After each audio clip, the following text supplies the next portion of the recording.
Bismillahirrahmanirrahim. Assalamualaikum warahmatullahi wabarakatuh.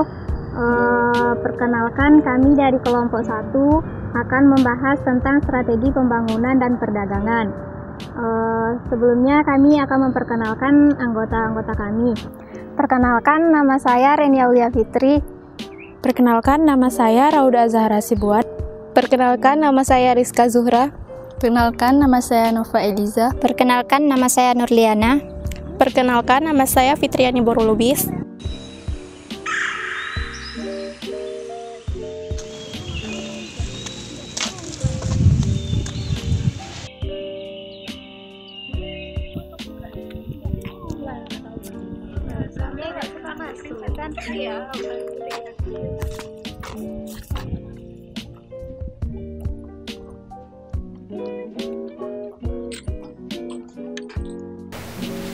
Kayaknya kita besok kuis lagi.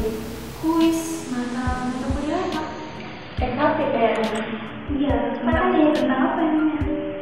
Mungkin sih ya, yang masih itu tentang protokol pengaruh pembangunan, perdagangan termasuk ini. Yang TKP itu kalau manfaat. Bisa jadi Kayaknya semua masuk. ya udah besok kita kerja aja, bisa nanti itu yang udah jalan kita buat jadi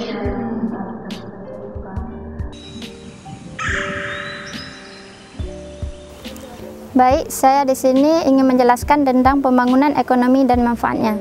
Pembangunan ekonomi adalah proses perpaduan antara pertumbuhan penduduk dan kemajuan teknologi.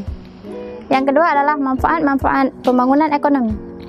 Manfaat pembangunan ekonomi terbagi menjadi 6. Yang pertama, mengurangi pengangguran di suatu negara. Dengan adanya pembangunan ekonomi akan mendorong terciptanya lapangan kerja. Yang kedua, meningkatkan kesejahteraan masyarakat dengan luasnya lapangan kerja yang tersedia. Peluang masyarakat memperoleh pekerjaan akan semakin besar. Yang ketiga, perbaikan di bidang pendidikan. Dengan meningkatkan kesejahteraan masyarakat, tentu akan banyak orang tua yang mampu membiayai pendidikan anaknya. Yang keempat, kemajuan di bidang teknologi. Seiring berjalannya waktu, pertumbuhan ekonomi akan membutuhkan teknologi yang lebih maju untuk mengimbangi pertumbuhan ekonomi. Yang kelima, meningkatkan keahlian dalam bidang tertentu dengan ditariknya tenaga-tenaga ahli dari luar yang menguasai suatu keahlian tertentu. Baiklah, saya akan menjelaskan faktor yang mempengaruhi pembangunan ekonomi. Ada dua, yang pertama faktor ekonomi dan faktor non-ekonomi. Yang faktor ekonomi yang pertama, pembentukan modal. Di sini, pendapatan ditabung untuk diinvestasikan dalam sebuah produktivitas, dalam sebuah pembangunan. Yang kedua, kemajuan iptek atau kemajuan hasil riset. Di sini dapat menciptakan teknologi baru, sehingga teknologi baru itu dapat meningkatkan produktivitas lebih cepat. Dan yang ketiga, kewirausahaan. Di sini orang yang memiliki peluang bisnis dapat mendorong daya guna produktivitas lebih cepat. Dan yang faktor non-ekonomi yang pertama, sosial. Adapun faktor sosial yaitu kebiasaan adat istiadat ataupun kebiasaan masyarakat dapat menenangkan masyarakat. Lalu yang politik, di sini keadaan yang dapat menciptakan penenangan dalam masyarakat. Dan yang ketiga, institusional, yaitu lembaga yang dapat menciptakan kepercayaan masyarakat. Lalu di sini saya akan menjelaskan juga ciri-ciri pembangunan ekonomi. Yang pertama, kenaikan GNP dan GDP dalam jangka panjang. Yang kedua, kenaikan income per kapita. Yang ketiga, pengendalian dari jumlah penduduk. Yang keempat, peningkatannya ilmu pengetahuan dan teknologi dapat mendorong kemajuan perusahaan atau pembangunan ekonomi. Dan yang terakhir, adanya pemerataan dari suatu distribusi dan suatu pendapatan yang menghasilkan memenuhi kebutuhan jasmani dan rohani yang berakhirnya dapat meningkatkan kesejahteraan masyarakat. Baiklah, di sini saya akan menjelaskan beberapa strategi pembangunan ekonomi, yaitu yang pertama ada strategi pertumbuhan. Nah, di strategi ini Pembangunan ekonomi suatu negara itu akan terpusat pada bagaimana upaya pembentukan modalnya, serta bagaimana menanamkannya secara seimbang dan terarah agar dapat menimbulkan efek pertumbuhan ekonomi. Yang kedua adalah strategi pertumbuhan dengan pemerataan. Nah, yang menonjol pada pertumbuhan pemerataan ini adalah ditekankannya peningkatan pembangunan melalui teknik social engineering seperti melalui penyusunan rencana waduk serta paket program terpadu. Nah, yang ketiga selanjutnya itu ada strategi ketergantungan. Di strategi ini, negara itu harus mengarahkan upaya pembangunan ekonominya pada usaha melepaskan diri dan ketergantungan diri dari pihak lain.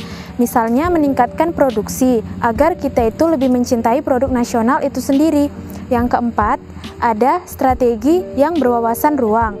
Pada strategi ini lebih ke strategi keseimbangan pembangunan secara keseluruhan antara daerah yang miskin dengan daerah yang kaya. Yang terakhir, yang kelima, ada strategi pendekatan kebutuhan pokok.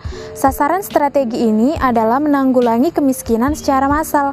Oleh karena itu, sebaiknya usaha-usaha diarahkan pada penciptaan lapangan kerja serta peningkatan pemenuhan kebutuhan pokok dan sejenisnya. Baiklah, saya di sini akan menjelaskan tentang faktor-faktor yang mempengaruhi strategi pembangunan. Faktor yang mempengaruhi strategi pembangunan berorientasi pada penghapusan kemiskinan, karena kemiskinan merupakan suatu hal yang harus segera diatasi. Secara sederhana, pembangunan ekonomi merupakan suatu hal pembangunan mengarah ke arah yang lebih baik daripada yang sebelumnya. Pembangunan ekonomi ini ditandai dengan membaiknya faktor-faktor produksi seperti kesempatan kerja, investasi, dan teknologi yang digunakan dalam proses pembangunan. Nah, dengan demikian, faktor yang mempengaruhi strategi pembangunan itu ada 4 macam. Yang pertama yaitu sumber daya alam, yang kedua sumber daya manusia, yang ketiga tenaga ahli, yang keempat itu yaitu teknologi. Sumber daya alam. Sumber daya alam merupakan faktor pembangunan strategi pembangunan yang sangat penting karena dengan adanya sumber daya alam akan mempengaruhi suatu negara dalam melakukan pembangunannya. Karena dengan adanya sumber daya alam yang melimpah, maka pertumbuhan ekonomi akan berjalan dengan lancar. Yang kedua yaitu sumber daya manusia. Sumber daya manusia merupakan faktor yang sangat penting dalam pembangunan ekonomi karena dengan adanya sumber daya manusia yang berkualitas, maka perekonomian atau pembangunan suatu ekonomi itu akan mudah mencapai perkembangan bahkan maju sekalipun. Yang ketiga yaitu tenaga ahli. Tenaga ahli yang dimaksud di sini yaitu sumber daya manusia yang telah dilatih dan dididik sesuai dengan skill dan keterampilan yang dimiliki oleh si tenaga ahli itu sendiri. Yang keempat yaitu teknologi. Teknologi merupakan digunakan sebagai media pembantu pembangunan ekonomi. Semakin baik teknologi yang digunakan oleh suatu negara, maka pembangunan ekonomi akan semakin cepat mencapai kemajuan. Baik, di sini saya akan menjelaskan periode sebelum Orde Baru. Yang pertama, periode 1945 sampai 1950, yaitu periode yang pada dasarnya masih merupakan periode revolusi, yaitu dalam situasi mempertahankan kemerdekaan yang diproklamasikan pada tanggal 17 Agustus 1945. Dan yang kedua, periode 1951 sampai 1955, yaitu periode perencanaan urgensi perekonomian yang diusulkan oleh Djohodikusumo, yaitu merupakan periode pemantapan kemerdekaan di Indonesia telah dilalui secara internasional, tetapi Irian Barat masih belum diserahkan oleh Belanda. Baik, yang ketiga periode 1956 sampai 1960, yaitu periode ini adalah kabinet masih silih berganti dan sengketa Irian Barat yang mengakibatkan dinasionalisasikan perusahaan-perusahaan ke Belanda. Dan perkembangannya, politik di negeri ini semakin panas mengakibatkan perekonomian Indonesia berkembang ke arah yang tidak menentu. Baik, di sini saya akan menjelaskan tentang kebijakan pembangunan. Kebijakan pembangunan adalah suatu kenyataan fisik dan suatu keadaan jiwa yang diupayakan. Cara-caranya oleh masyarakat melalui kombinasi berbagai proses sosial, ekonomi, dan lembaga untuk mencapai kehidupan yang lebih baik. Dan selanjutnya yang ketiga, Kekayaan sumber daya alam pasal 33 ayat 3 1945 menyatakan bumi dan air dan kekayaan yang terkandung di dalamnya dikuasai oleh negara dan digunakan untuk sebesar-besar kemakmuran rakyat. Dengan demikian, ada dua perbedaan antara strategi perdagangan yang terkait dengan pembangunan. Yang pertama yaitu strategi substitusi impor. Untuk lebih percaya diri dalam menjalankan pembangunan ekonominya, maka sebaiknya suatu negara itu memulai pemakaian barang-barang dalam negeri. Contohnya yang biasanya dipakai impor, sekarang memulainya dengan barang-barang lokal. Substitusi yang pertama bisa dilakukan dengan yaitu secara sederhana memulai konsumen sederhana. Hal ini merupakan substitusi impor yang pertama. Dan kedua yaitu substitusi mulai dari manufaktur maupun teknologi yang berbasis yang tinggi. Ini merupakan faktor substitusi impor yang kedua. Yang kedua ada strategi promosi ekspor. Strategi ini mendasarkan pendapatan dan anjurannya pada prinsip-prinsip efisiensi dan keuntungan yang terkandung di dalam persaingan dan perdagangan bebas antar negara. Nah, di strategi ini diharapkan membuat wawasan dan melangkah lebih jauh dari pasar domestik yang sempit itu ke pasar dunia yang lebih luas. Demikian materi dari kelompok kami, yaitu tentang strategi pembangunan dan perdagangan. Semoga bermanfaat.